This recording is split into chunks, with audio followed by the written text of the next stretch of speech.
Well, hello, everybody. Michael DeShalit here with Expert Hypnosis Training. It's my pleasure today to talk to one of our students who took our training a little while ago, and she's going to tell us all about her experiences with that. But before we get to that, though, I want to introduce my training partner, Mr. Dan Candell. Dan is an amazing hypnotist, and I'm proud to be a training partner with him. And I know he and I put together some amazing trainings, and we have another one coming up here fairly soon. So we just want to interview some of our students and talk to them about their experiences with our training, and hopefully that will help you make a decision to come to our training as well. So without further ado, please help me welcome my co-trainer and co-host of this episode, Dan Candell. Michael DeShalit, it's great to be here. And let's first say thank you so much for introducing me as your training partner, because rumors fly with us all the time. And to those of you watching, we are very good friends. Michael is like my big brother, and I'm his work wife. That's it. That's what it boils down to. That's what it boils down to. There you go. I'm glad you said good friend, not daddy. Yeah. I'm old enough to be your dad, but not like that. Okay, good. Or special friend. But apart from that, we joined about 3 years ago. The time that we're shooting this to join together, we had both actually been doing our own trainings, and we decided that we actually complement one another's trainings and hypnosis styles, that we decided to partner up and join and do expert hypnosis training. And since then, we have trained over 50 hypnotists around the world in how to become an expert hypnotist. And it gives me the pleasure and honor to introduce one of our former students who I've actually known for a long time, and we'll get into how she first found out about the training in a few moments. But she is now tremendously helping so many people with anxiety, with changing habits, and it's a pleasure to introduce Katrina Bishop. Welcome, Katrina. Hi, guys. It's great to be here. It's great to see you again. Thank you. You know, you took our training in Las Vegas, and there was, everybody has their own unique reasons as to why they pursue a hypnosis training. And so why don't you enlighten everybody, why did you take our training, and why were you interested in hypnosis as a modality? Well, I had met Dan. I owned a photography studio. I trained with him at some of our photography mastermind workshops. And that's how I first met Dan.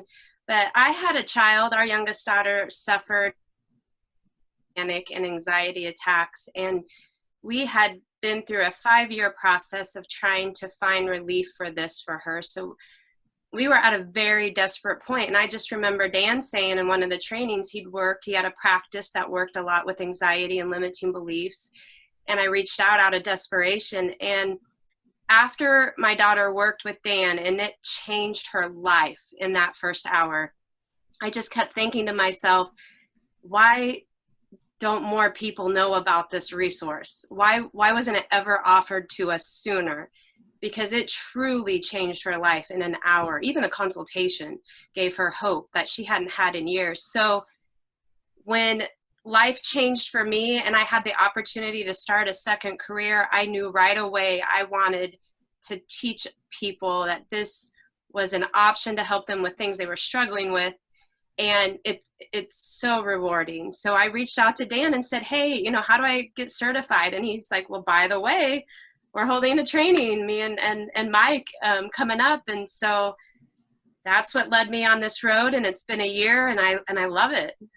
It's really interesting, Katrina, because you called me because you actually ran into some people who are just leaving a hypnosis training or conference or something like that. And you said it was like serendipitous, and you said they were actually talking about you in the training. And that's why I said, well, actually funny that, because in like 4 weeks, we actually have a training in Las Vegas where you get 2 instructors for the price of 1.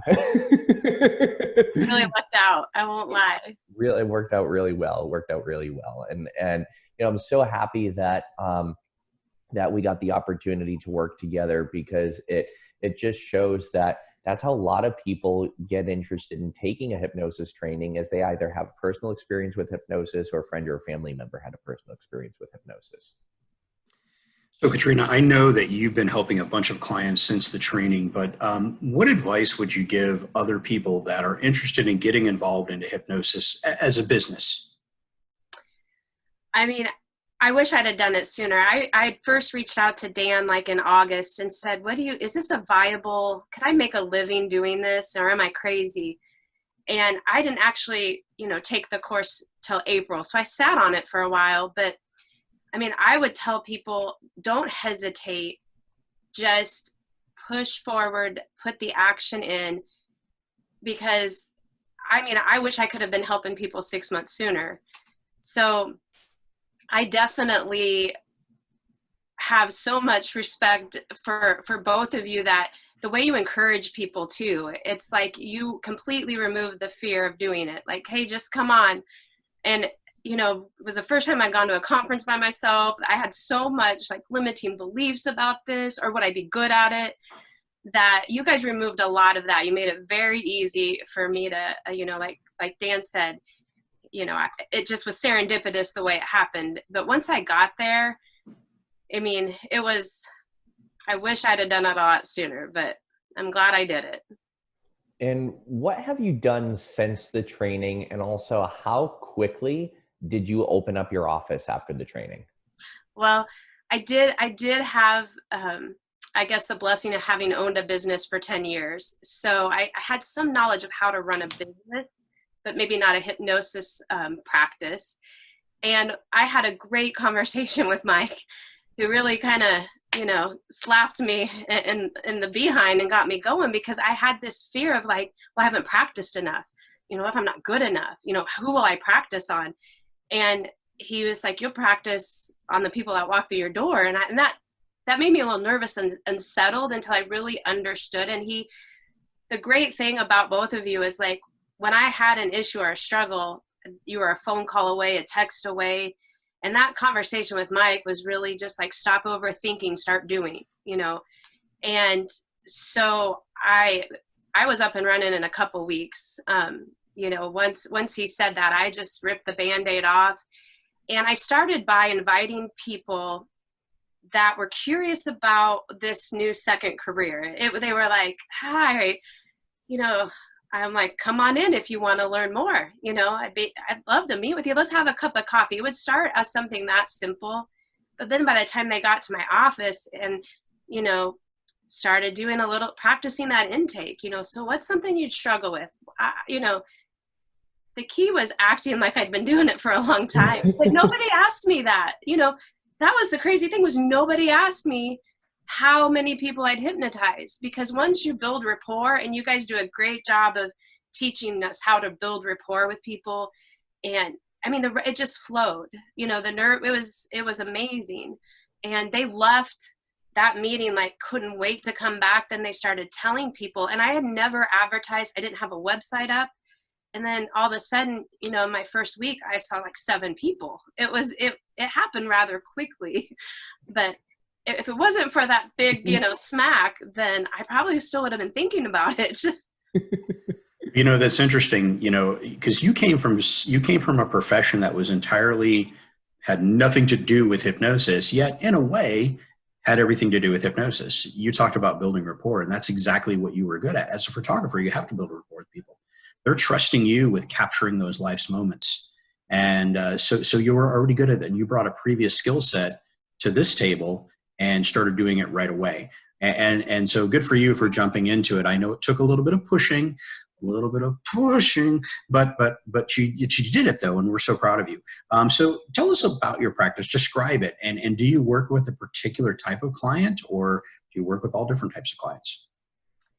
Work with all different types if it's a good fit, if we're a good fit. And I stress that. I've only had to fire, one client that I've ever seen. And that's just because I could sense it wasn't going to be successful for either one of us. But I mainly see anxiety, limiting beliefs, panic attacks, And I also, whenever you say you're a hypnotist, well, can you help me stop smoking? Can you help me lose weight? That's one of the first things you get with your friends and family. And I do really enjoy, I feel like, anything that's holding people back and limiting them would be a good client, if they're ready to change and they believe they can. So, but mainly those are the three areas.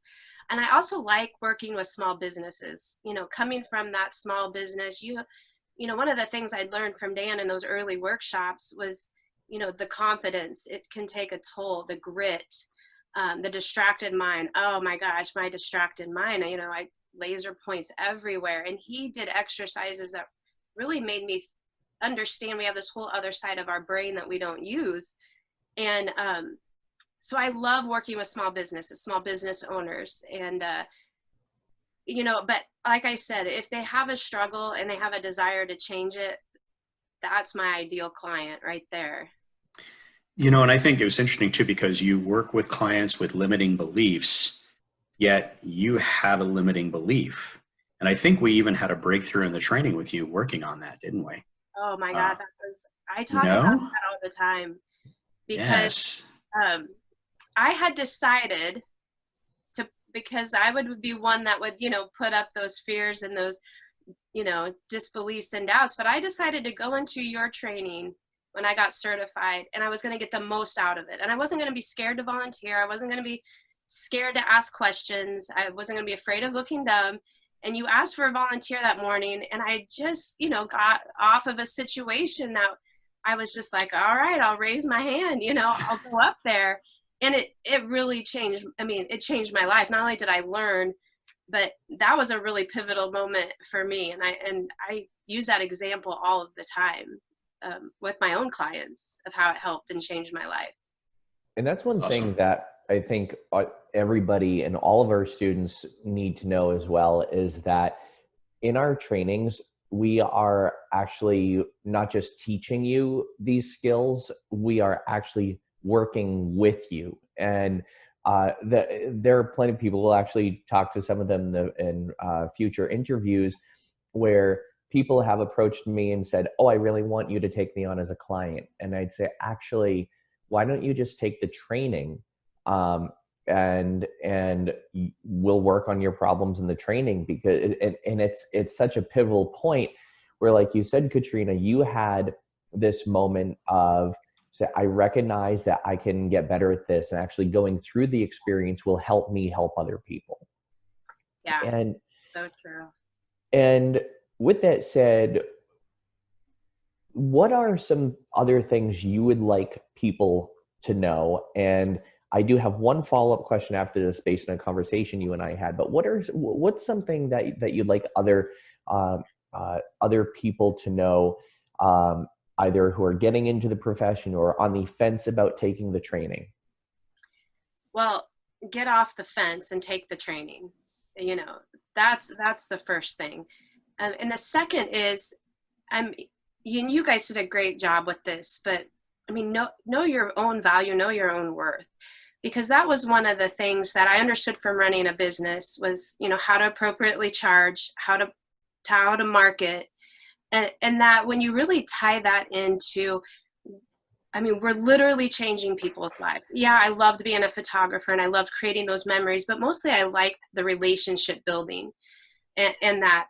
And so when I get to work with someone knowing, I'm changing their life, that, I mean, it's priceless for me and priceless for them. And after the consultation, when I make the recommendation and we talk about pricing, it has never been an issue. And I just, from years of fighting for sales, for, in my other business, when people believe in what you have to teach them, because we're really teaching this to them, and they believe that they can be successful at it, and they're done struggling, price was not an issue. And being at a few other workshops and conferences and talking to people just starting out, they're scared to price accordingly. They're afraid of talking price.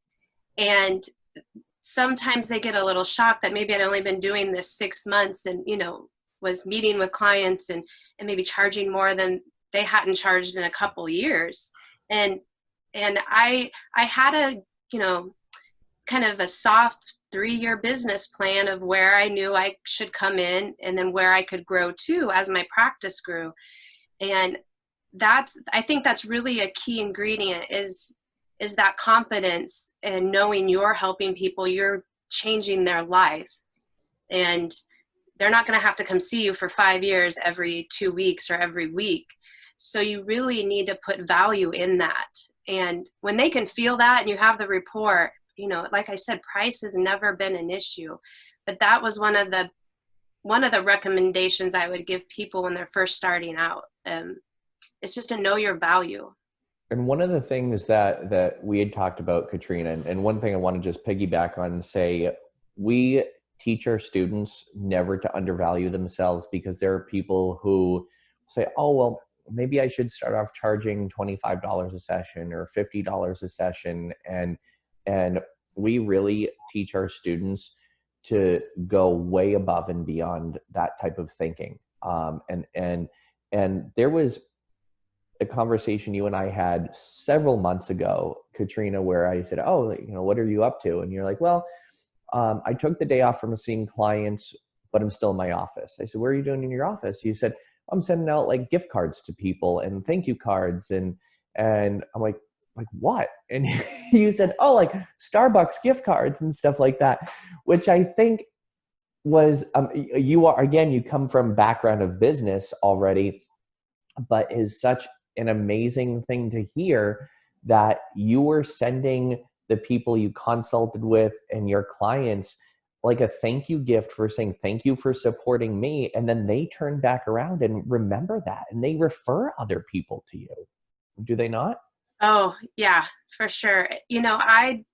From my background, a customer journey, I would really recommend every business owner, every hypnotist have one, and it's from that initial, someone contacts you and says, hey, I'm interested in learning more, or I have a struggle, I'd like to meet with you, to the very end, they finish their sessions.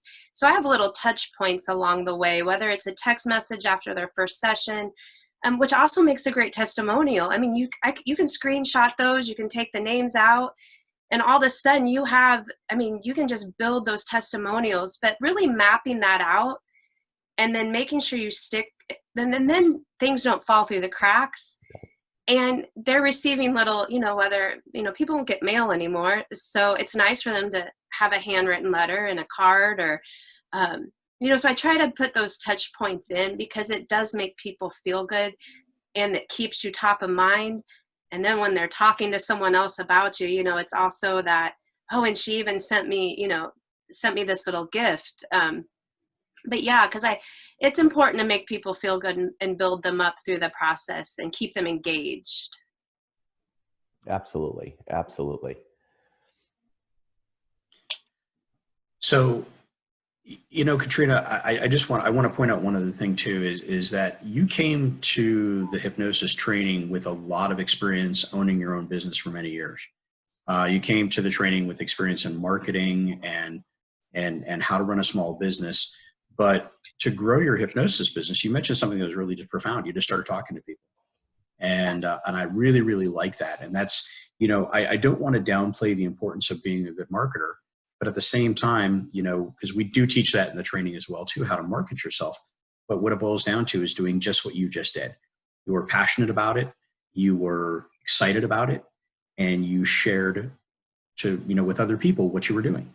And they instantly were enamored to you. They instantly trusted you, and they instantly had rapport with you. So you were able to hypnotize them, and it worked out super, super easy. But before we wrap up, though, I do have one other question to ask you, and it's a pretty simple one. So I know it'll be easy for you to answer me, but because I'm the one asking the question. So the question is, who do you like better, Dan or me? We have the right to revoke your certification, Katrina, I know. if this doesn't go well. So you notice the threatening language that Dan takes, and notice how calm and loving and supportive I am. Yeah, he's giving me Yes. Good cop, bad cop. Yeah. If I was going to sing a duet, I would have to pick Mike. But if I was going to go to the gym at 5:30 or possibly get into some trouble, I'd probably have to pick Dan. So And we've done both of those. we all have yes, we have. But I mean, both of you have changed my life profoundly. Like, I will always be indebted to both of you for everything you've done for me. I mean, I can't sing your praises enough. Dan changed my daughter's life. I mean, completely changed our lives. And both of you, man, I'm so fortunate to know you both and get to do what I do. So Awesome. I have mad love for both of you. Well, and Mike and I say this all the time about our students. We love our students, and we become lifelong colleagues and friends. And Mike also says, you become a part of our family. And that's true. When Katrina flew into Vegas at the same time to go to a conference, we were texting each other as we were on the plane. We figured out we'd be landing at the same time. You said, I'm going to just catch an Uber. I said, no. I said, I have a rental, and I'll just pick you up at the rental car place. And I remember I got a Mustang convertible for a rental car. It wasn't just any rental car. and I picked you up, and there wasn't enough room for both of us to put our luggage. And let's be honest, I had one bag, and you were traveling with books and equipment, but yeah, it was your luggage. And we couldn't even figure out how to turn the car on. And it was just, yeah.